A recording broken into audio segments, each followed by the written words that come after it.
I think one of the things that I've always noticed, and again, especially in New York, is that there's a very strong inclination to do things alone, and a lot of people like are really try to figure it out themselves. And I'll start with like the cost side. It just feels like this is an opportunity to really look at um, who are like are there ways you can start sharing costs or ideas or GPO, right? And I think that everyone does some of this already, but I think it's just this is an area where maybe doubling down now and finding ways to really group together becomes really important. And that feels like a thing you can do in the short term, um, even as the political dynamics start to change. I would say a second one, and I'll turn it back to you, Cesar, is just like really thinking about Medicare. I think when I was at an FQHC, I struggled with Medicare because I think we had about 9 to 10% of all our patients were on Medicare, and that was then split across fee-for-service and MA. And in MA, Mhm. it was split across, I don't know, 5, 7, 9 plans. That's really hard to do, like a strategy when you're kind of really spread out that much. But look, this is where things are gonna grow. And is there opportunities to consolidate your MA plans? Is there opportunities to find like even MA partners who will kind of work in a different way with you? It was never that high a priority given what we tried to do on Medicaid, but it's feeling more and more important. Yeah, I couldn't agree with you more. I think that's what I'm hearing constantly from our health center partners has been a lot of fear, right? In terms of I don't know what this all means for me, so I don't know how to move. I don't want to make the wrong move because I don't know what may happen next. And there's a sit and wait mentality or wait and see mentality, which, we should talk about further of like how detrimental is that as a mentality.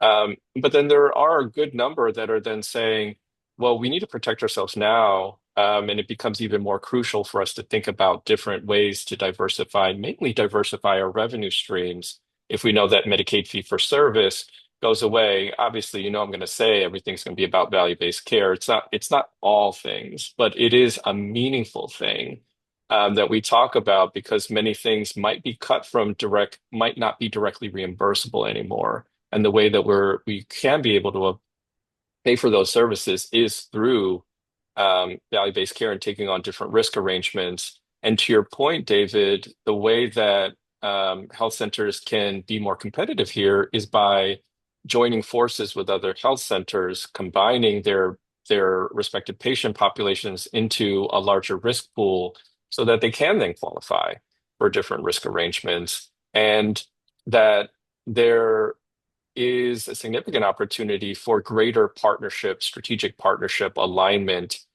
between health centers to be more competitive, with large health systems that have historically been eating their lunch, right? So I think there's a lot of opportunities there that we should think about.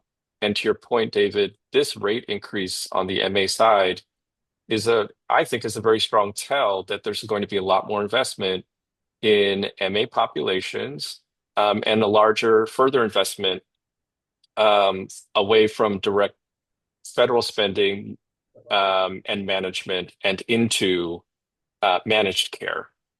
So there becomes a lot of more opportunities for health centers to think about how they could contract with managed care plans versus MSSP alone.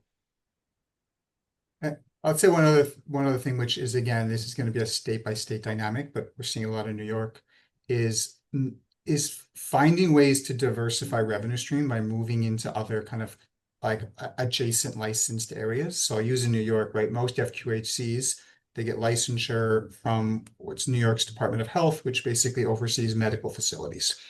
And a number are looking to get a second licensure now, specifically from the state's mental health agency. And the reason is because the state mental health agency offers, if you get that license, A, you get enhanced rates for all your commercial patients.